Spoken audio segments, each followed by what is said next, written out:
If you like what you see, please like and subscribe for more videos. Alright, enjoy the video, guys.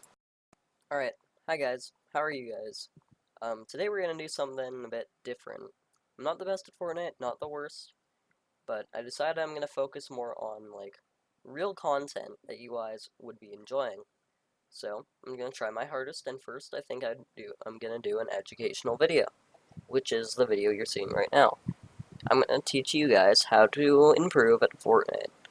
Well, Battle Royale, but these are my best tips and tricks. Today we're going to focus on our building and what we do in build fights, or what I do in build fights, and every strategy I can give. First part is pushing someone. First of all, if you can help it, don't ever push with a single ramp. Do either a ramp wall, a double ramp, or for the best protection, double ramp, double wall, or the floor wall ramp push, which you could also do double of. Now, this is the difficult part. A floor wall ramp push, or wall ramp pushes, as they can be useful, they're expensive and not always the easiest to do for the newer players or the people who don't have really good keybinds. And that's why, well, I'm here to try to help you teach, or to help teach, and I'll help you guys learn how to do that, partly. This can be a bad idea, because it's difficult to master, but it's possible. You don't want to do the floor wall ramp if you don't have to do it. It's the most expensive, but it's the most defensive. But it's even more expensive and more defensive when you do the double floor wall ramp push, which is also the most difficult to do. When you can pull it off, it is worth it, but at the same time, doing one of these when the double air costs 60 of your materials. So whenever you advance with this, you'll blow through 600 wood in only going 10 advancements, which is a large disadvantage if the enemy's like at the bottom or not building as defensively as you, which then they could just shoot you down, which might make it even or a worse idea when you are in a fight or a build battle, because they can shoot you down still. It's hard to. You can probably kill them before they do, but you're going to probably be a lot slower and burn through a lot more of your materials while you're rushing them. Which is why most people will do, like, wall ramp or only do one, because double takes way too long. What I like to do, well, you'll see later in the video in my recordings, but when I'm build battling, I normally do, like, a single ramp or ramp wall. Most of the time single ramp, because most people don't think to shoot you down, but you should still be cautious of it. And then I place a floor, 3 walls, and turn, and then go up. That way, sometimes you'll be able to rotate, and without getting too close to them, you can go back and forth and go upward, which would, indeed, be ideal to get high ground. But again, that turning around would, and ramping the opposite direction of your enemy would leave your ramps more, like, they'd be easier to shoot down because they'd be more exposed. And that is normally why I use the floor wall ramp push if I'm in a build fight when I do that. So then if I'm moving around or switching directions, then I do the floor wall ramp to go up, as that would help me from being shot down from underneath. So, but, I mean, there still wouldn't be the reinforcement at the bottom, so it's always good to carry something like an impulse grenade to bounce off, shockwave grenade, which is new, bouncers, launch pads, etc. Anything that can get you down safely without dying fall damage, you're making sure that you're able to place it down before your building blows up, or whatever happens to it. That way, you not die, and you'll make it fine. So that means if you find impulses or anything that can help you from not dying of fall damage, you should take it if you have the opportunity to. It's the same thing with meds. Like, shields are so important. Shields, medkits, bandages. They're basically the same thing when it comes to saving you in a fight. You could use impulses to knock enemies into the storm too, or shockwaves. Shockwaves are way more powerful, but you should use shockwaves for yourself if you're falling from a high place, as they will definitely save you from fall damage. Well, impulses are risky, but you can do it if you are skillful enough. And with being done talking about that part, just before you wrap this part up in building, we're going to talk about double ramp floor wall thing, that layer. That is the most difficult to do. You'll see in the video, actually, how bad I am at it. But, again, it will be very good for protecting you if you need a rush and have all of the materials to spare. But most people don't, and it's not very cost efficient. That's why the classic floor wall ramp is way better than the double, because it's less expensive, it's half the price, and offers similar amounts of protection. Or double ramp, double wall, because as long as there aren't enemies under you, the floors don't matter. So keep that in mind. Analyze your situation.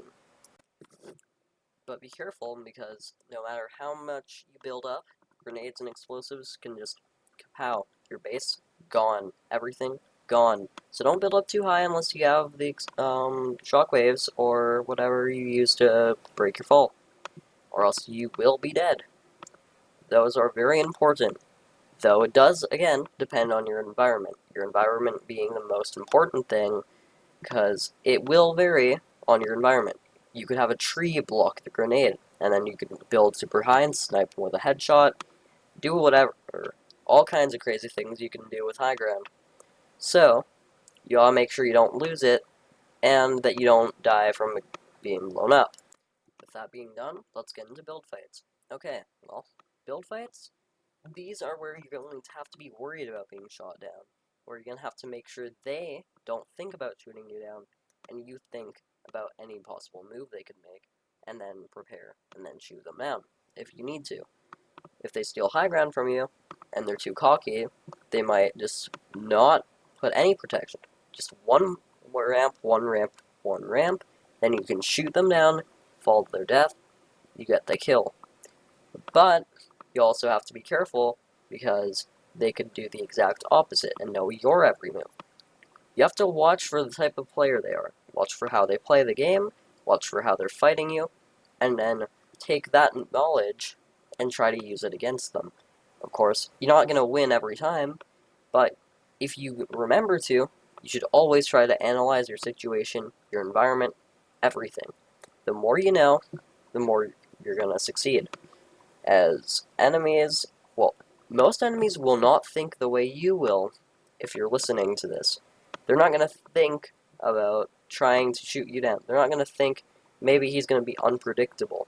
If they can't predict you, and you can predict them, you pretty much have them in a checkmate. Another thing to note is, well, if you're not comfortable with your sensitivity, then don't use your sensitivity.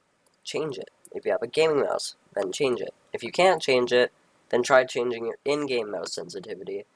You'll have a much better time playing with something you're comfortable with versus something that might make you look faster or do something better, but that doesn't necessarily mean it'll make you a better player. Like, I could play 9,000 DPI and my building would be super fast. Not as fast as Myth, but close. But I wouldn't be able to hit things, and it would be super hard to play because I wouldn't be comfortable with it and would be not accurate. I would miss like every shot I made. Even though I've done it, and I've done well, it doesn't mean I should do it, because I'm way more comfortable with 3000 DPI on 30 sensitivity, 0.30, I mean not actual 30, mouse sensitivity in game, because that is just way more helpful. As well, then I can aim. I have the perfect balance between moving normally and having good aim, and being able to build quickly, because it's just sensitive enough that it will be able to track my movement and move quickly, so I can build faster, and while still being able to hit things, because I'm comfortable with it. If you're not comfortable with it, you probably won't hit your shots, and that is one of the reasons most people fail when it comes to fights. Another thing you should try to do is when you flick, like if you're building one by one, flick your mouse as fast as you can and just practice that.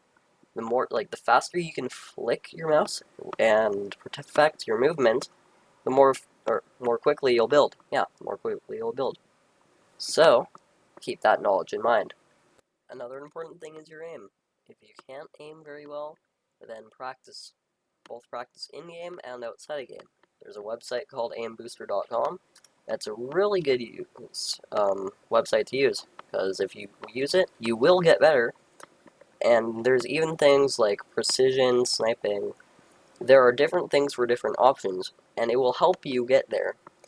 So, it will be for all games, so you should just practice hitting your shots. Try hitting your shots. Don't just spaz out. Try, practice, train, aim. Do what you can to try to make sure you can both hit your targets and use your strategy to beat them.